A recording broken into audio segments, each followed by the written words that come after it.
Good morning, students. This is class 8, chapter 11, The Sleeping Wolf. It is the story about a dog named White Fang. Uh, but later, the name was given the blazed wolf by the family of Weedon Scott. Let's start the chapter today. A constitution of iron and the vitality of the wild were White Fang's inheritance, and he clung to life, the whole of him and every part of him, in spirit and flesh, with the tenacity that of old belonged to all creatures. Constitution of iron मतलब उसकी जो body थी वो बिल्कुल इतनी मजबूत थी जितनी कि लोहा होता है. And the vitality of the wild were white fangs inheritance मतलब उसके खून में थी, उसको विरासत में मिली थी. वाइटैलिटी ऑफ द वाइल्ड मतलब फिजिकल और मेंटली स्ट्रेंथ दोनों तरीके से वो बहुत मजबूत था, और इसीलिए वो लाइफ उसके मतलब वो लाइफ को वो सर्वाइव करता रहा 3 बुलेट लगने के बाद भी. The whole of him in every part of him in spirit in a flash मतलब उसकी बॉडी में, उसके स्पिरिट में, सब में इनहेरिटेंस उसके मतलब अंदर बिल्कुल समाई हुई थी वो चीज़. विद द टेनासिटी दृढ़ता, firmly, with the tenacity that of all belong to all creature जो कि होती है जिसको भी जो भी विरासत में जो मिलता है वो सब उसके अंदर होता है, ना चाहते हुए भी वो चीज़ उसमें होती है. तो ऐसे ही वाइट फैंग के साथ भी थी. Bound down a prisoner denied even movement by the plaster cast and the bandages. तो उसको बाउंड डाउन मतलब उसको बिल्कुल प्रिजनर की तरह पटक दिया गया था. डिनाइड इवन मूवमेंट और मना कर दिया गया था मूवमेंट बाय द प्लास्टर था तो वो हिल भी नहीं सकता था. And bandages. White Fang lingered out the weeks. Lingered means होता है रुका हुआ, बिल्कुल ठहरा हुआ.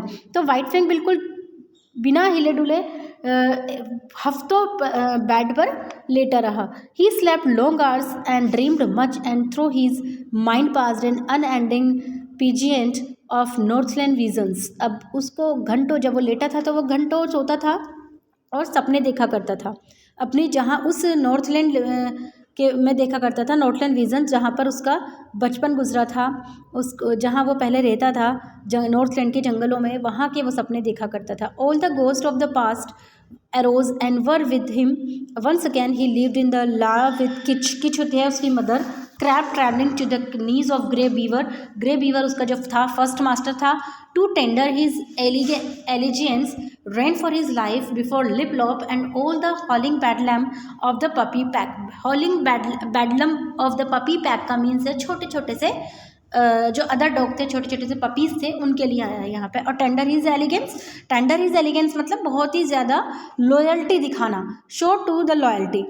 तो उसने अपनी मदर, उसको याद आता था कि कैसे वो अपनी मदर के पास में जाता था, कैसे उसने मदर के साथ वो रहा करता था, और उसके जो उसका फर्स्ट मास्टर था उसके पास कैसे लॉयल्टी उसको दिखाता था. और फिर वो अदर जो हॉलिंग पपीज़ थे उनके पास वो लिप लॉप जो था उसके साथ में कैसे वो भागा करता था उसके साथ. He ran again through the silence hunting his living food through the months of famine means होता है अकाल पड़ना.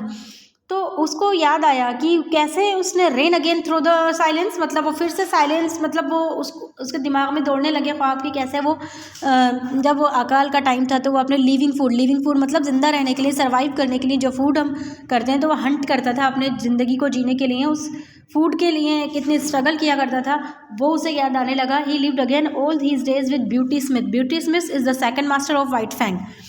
ब्यूटी स्मिथ जो था उसका सेकंड मास्टर था, क्योंकि थर्ड मास्टर जो था वो कौन था, वीडन स्कॉट था, जिसके साथ वो अभी था.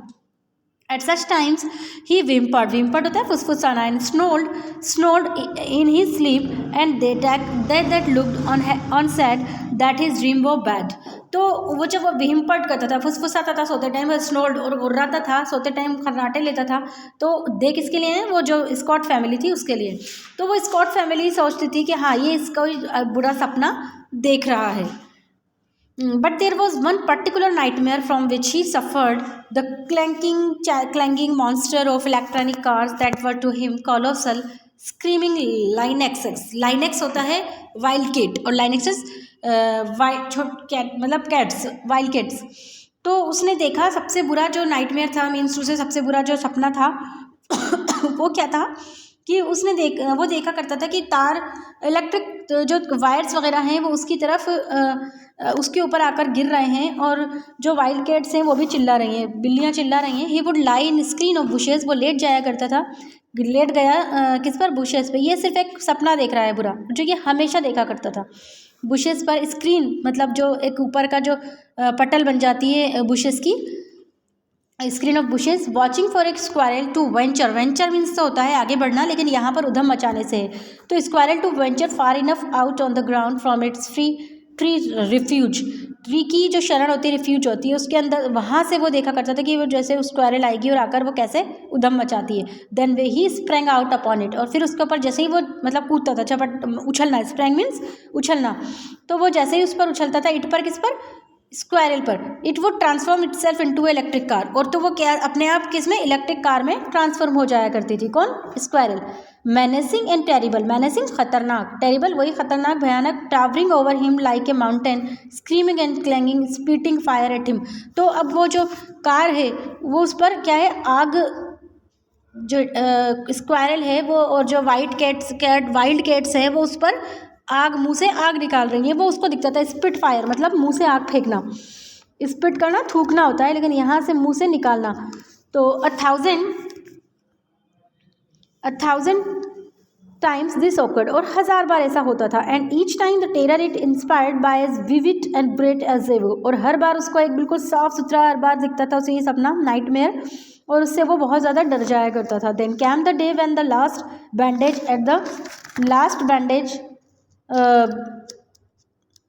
And the last plaster cast were taken off, फिर वो दिन आया जब उसकी लास्ट बैंडेज हटाई गई, टेकन ऑफ हटाई गई। It was a gala day, gala day मतलब उत्सव, गाला होता है उत्सव, मतलब उनके लिए उत्सव का दिन था कि उसकी बैंडेज हट रही थी।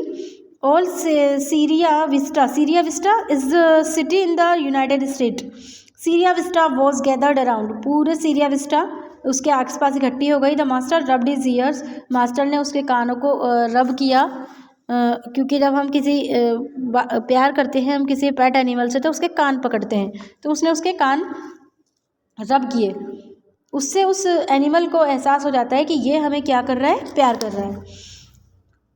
And he crooned his love growl, crooned होता है सिंग करना, उसने अपनी लव ग्रोल मतलब फिर वो धीरे धीरे उसने अपनी आवाज़ें निकालना स्टार्ट की। The master wife called him the blessed wolf, master की वाइफ ने उसको नाम दिया blessed wolf, which name was taken up with acclaim and all the women called him the blessed wolf.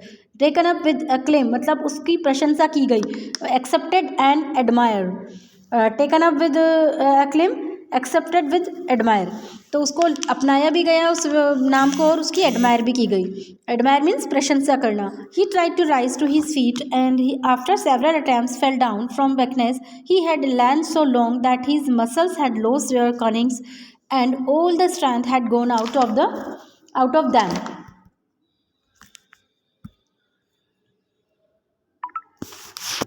Out of them. तो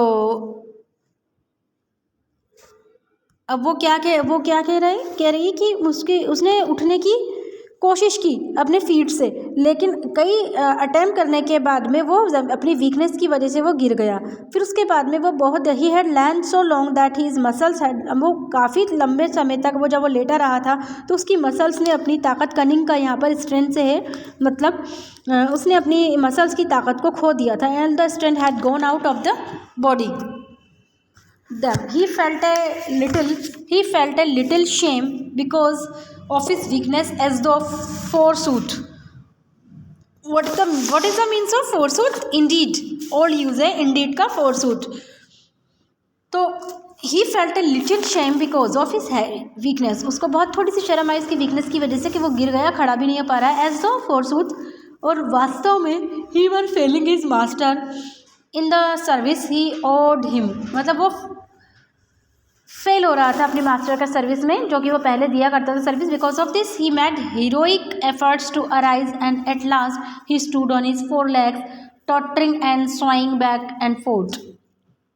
तो ये कह रहा है कि उसने फिर इसीलिए, और यही शैबनेस, यही एक वीकनेस उसकी ताकत बन गई, और वो एकदम हीरोइक एफर्ट्स किए उसने, मतलब बहुत ज़्यादा ताकत लगा दी उसने अपने आप को खड़ा करने में। और एक दिन क्या हुआ, वो अपने पैरों पर खड़ा हो गया, टॉटरिंग, लड़खड़ाते हुए, एंड स्वाइंग, लहराते हुए, बैक एंड फोर्थ, आगे और पीछे, फोर्थ आगे होता है और बैक पीछे, तो लड़खड़ाते हुए और लहराते हुए वो खड़ा हो गया। The blessed wolf chorused the women, chorused mean एक साथ बोली वीमेन, जज Scott surveyed them triumphantly, surveyed them, them किसके लिए आया, जिन जिन लेडीज़ ने बोला था, वीमन ने बोला था एक साथ कि द ब्लेस्ड वुल्फ, तो उन्होंने उनको इंस्पेक्शनली देखा, मतलब एक बहुत ही सर्वे किया, उनको देखा कि वो रियली में वो खुश हैं या नहीं है। Out of your on mouth B it, he said, just as I contended right along, no mere dog could have done what he did, he is a wolf. तो one of your own mouths be it, देखो सबने अपने मतलब मुंह पर देखो, मैंने कहा था ना, just as I contended, I stated, मैंने कहा था, right along, मैंने कहा था ना, the mere dog, the only dog could have done, no mere मतलब कोई भी, no one dog, nobody dog could have done what he did, जो इसने किया है वो कोई और डॉग नहीं कर सकता, he is a wolf, ये तो वुल्फ है। a blessed wolf said the judge's wife, जज की वाइफ ने भी क्या कहा, हाँ बिल्कुल सही, blessed wolf, yes blessed wolf, agreed the judge, जज भी एग्री हो गया। And henceforth that shall be my name for him, henceforth, और आज से ही ये मेरे द्वारा दिया गया नाम है। He will have to learn to walk again, उसे अब दोबारा से चलना सीखना होगा, सर द सर्जन, सर्जन ने कहा। So he might as well start in right now, और इसके लिए सही होगा अभी से ये स्टार्ट करें। It won't hurt him, take him outside, इसको ये हर्ट नहीं करेगा, इसको बाहर लेके जाओ। तो and outside he went like a king with all Syria Vista about him and tending on him, मतलब सीरिया विस्टा के सारे लोग उसके साथ में बाहर आ गए और उसके साथ चलने लगे।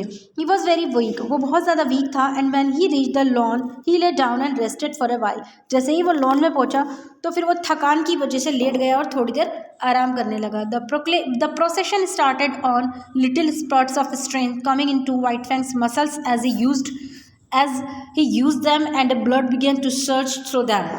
तो प्रोसेशन जब स्टार्ट हुई, मतलब जो वो भी काम जो चल रहा था, वर्क जो चल रहा था, वो जब जैसे स्टार्ट हुआ चलने का, little spurts of strength coming into White Fang's muscles, थोड़ी सी जो एक एफर्ट था उसके स्ट्रेंथ का वो उसकी मसल्स में आया और उसने उससे यूज़ किया। एंड ब्लड जो था उसके रगों में बहने लगा, जब थोड़ी सी धूप ली उसने, सनलाइट में जब उसने रेस्ट किया तो थोड़ी सी उसमें ताकत आई और फिर वो उसने चलना शुरू किया। The stables were reached and there in a doorway lay Collie mother of White Fang's pups, White Fang की पप्स की mother Collie. A half dozen pudgy puppies, मतलब जो थोड़े से फैटी से छोटे मोटे से गोलू मोलू से जो पपीज़ थे वो भी इधर उधर खेल रहे थे सन में। White Fang's looked on with wondering eye, White Fang ने उनको देखा। कुली snarled warningly at him and he was careful to keep his distance। कुली ने उसको घुराया और वार्निंगली के भाई उनसे डिस्टेंस बना के रखो। The master with his toe helped one sprawling puppy towards him, तो मास्टर ने क्या किया, उसको एक अपने पैर के अंगूठे से उसकी तरफ स्प्रॉल कर दिया, मतलब भेज दिया। तो he bristled suspiciously but the master assured him that all was well। he bristled, what is the means of bristled? hair stood upright, जब उनके हाथ ऊपर उठ जाते हैं, जो बाल होते हैं वो ऊपर उठ जाते हैं क्योंकि वो थोड़ा सा सरप्राइजिंग वे में, तो उसे कहा जाता है ही bristled। तो लेकिन मास्टर ने उसे एश्योर किया कि नहीं बस सब कुछ ठीक है। Collie clasped in the arm of one of the women, watched him jealously and with a snarl warned him that all was not well. तो फिर कुली ने क्या किया, क्लैप्स्ड मतलब छलांग लगा दी किसी लेडी के हाथ में और वहाँ उसको जेलसली देखने लगी और उसने स्नॉल किया, मतलब उसने घुराने लगी, उसको देखते हुए वार्न करने लगी कि कुछ सही नहीं है। The puppy sprawled in the front of him, puppy जो थे वो फैल गए, उसके पास आके लेट गए। स्प्रॉल्ड ही चॉक्ड हिज ईयर्स, चॉक्ड उसने अपने जो ईयर्स थे उसने ऊपर उठाए और वॉच्ड इट क्यूरियसली, और वो क्यूरियसली उसे देखने लगा। Then their noses touched and he felt the warm little tongue of the puppy on his jowl. फिर उसने उसकी जब जो उसके पैरों में आ गए थे कौन, पपीज़, तो वो उसने क्या देखा, उसको थोड़ा सा वार्मनेस महसूस हुआ। जॉल क्या होता है, जॉ लाइन, जो हमारी जो होता है उसके नीचे की, जो गर्दन के चिन के नीचे की जो स्किन होती है जो ढीली पड़ी रहती है, उस स्किन को जॉल कहा जाता है। तो उसके जॉल पर वो टंग लगाने लगा। तो White Fang's tongue went out, White Fang's की टंग भी बाहर निकल गई। And he knew not why, वो जानता था कि क्यों नहीं निकलेगी। And he licked the puppy's face, और फिर वो पपी के फेस को लिक करने लगा। Hand clapping and pleased cries greeted the performance, जब वो उनकी उस परफॉर्मेंस को देखकर तालियां बजने लगी और अपलाउडेड होने लगी। He was surprised and looked at them, वो बहुत सरप्राइज हुआ और सबको देखा in a puzzled way, confusing way. Then this weakness asserted itself, और इसकी जो वीकनेस थी उसको उसने मजबूर कर दिया। And he lay down his ears, cocked his head on one side as he watch the puppy, जैसे उसने पपीज़ को देखा और वो थोड़ा सा उसकी वीकनेस वापस से आ गई उस पर, और वो ग्राउंड में लेट गया और एक तरफ उसने अपना सर, कान तो खड़े रहे उसके, लेकिन एक तरफ उसने अपना सर डाल लिया और पपी को देखने लगा। The other puppies came sprawling towards him, दूसरे पपीज़ भी उसकी तरफ स्प्रॉल करते हुए आ गए। टू कुलीज ग्रेट डिस्गस्ट, और कुलीज को बहुत गुस्सा आया कुली का। And he gravely permitted them to clamber and tumble over him, फिर उसने परमिशन दे दी कि वो उस पर आकर क्लैम्बर एंड टम्बल मतलब उस पर आकर उछल कूद करना, over him. At first amid the applause, amid मतलब बीच में, अप्लाउज मतलब जो तालियों के साथ में जो उसकी प्रशंसा हो रही थी। He betrayed a trifle of his old self consciousness and awkwardness, तो उसको थोड़ा सा ऑकवर्डनेस लगा कि बच्चे तो मेरे साथ इतना अच्छा कर रहे हैं और मैं जो हूँ वो ऐसे पड़ा हुआ हूँ, मैं कुछ कर नहीं पा रहा हूँ मेरी वीकनेस की वजह से, तो उसको बहुत ज़्यादा ऑकवर्ड फील हुआ। This passed away as the puppy's antics continued and he lay with half shut patient eyes drowsing in the sun. तो लेकिन वो क्या है, पपीज़ तो आते रहे उसके पास में, उसके साथ कंटिन्यू रखा अपना जो कर रहे थे, लेकिन उसकी आधी खुली हुई आंखें जो पेशेंट आइज़ थी, पेशेंट आइज़ यहाँ से मरीज़ आइज़ से नहीं है, यहाँ पेशेंट आइज़ मतलब धैर्य रखना आँखों में, मतलब देखते रहा वो सब्र के साथ में, वो उनको देखता रहा, ड्रॉजिंग करता रहा सन में, मतलब वो आराम करता रहा सन में और पपीज़ उसके साथ में खेलते रहे। Later chapter finish.